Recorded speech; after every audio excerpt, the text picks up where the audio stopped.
Good morning sa inyong lahat, mga viewers kong mga tagapakinig. Dito po ito sa Puting Tulay, harap po ng Olympia Compound ang ating tatalakayin. Tungkol po ito dito sa Sapa na maraming basura, yung malaking kanal dito. Ang sabi kasi nila, pag nagtapon ka daw dito ng basura, magmumulta. Nasaan po yun? Yun sinasabi ninyong pag may nagtapon ay magmumulta. Bakit hanggang ngayon ay hindi pa nagagawa ng paraan?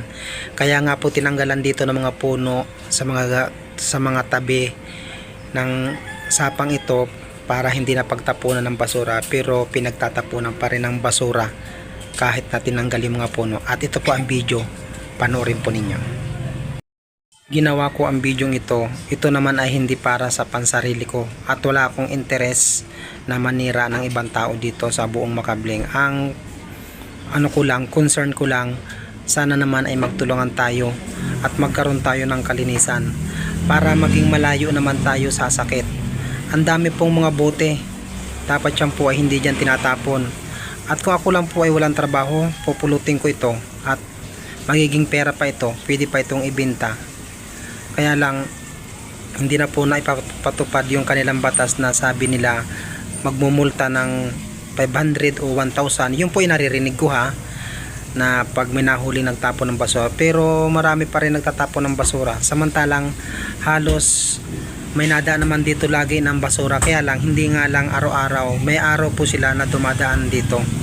Kaya panawagan ko po sana magtulungan po naman tayo at huwag po nating lagyan ng basura itong kanal natin dito, dahil pag dumating ang araw na nagkaroon ng baha, yan po ay babara sa kanal.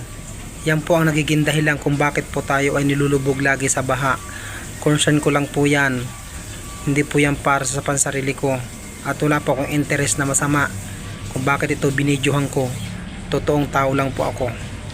Nasa inyo po yan kung kayo po magagalit sa akin. Ito po yung sasagutin ko pang inyong comment. Olympia Compound. Yan po yung highway niya, no? Kasi yan dito po ako nakatira sa Puting Tulay na maraming basura sa Sapa. At ito po yun, no? Yun. Pasok naman po doon, dulo. Ayan po, oh. Yan dumadaan truck na yan sa tapat na yon. Yung malaking kanal doon, yun po ay basurahan. At na syempre, yung mga batang gustong manood ng video ko, heto sila, nagpakuha sila ng video. Yeah.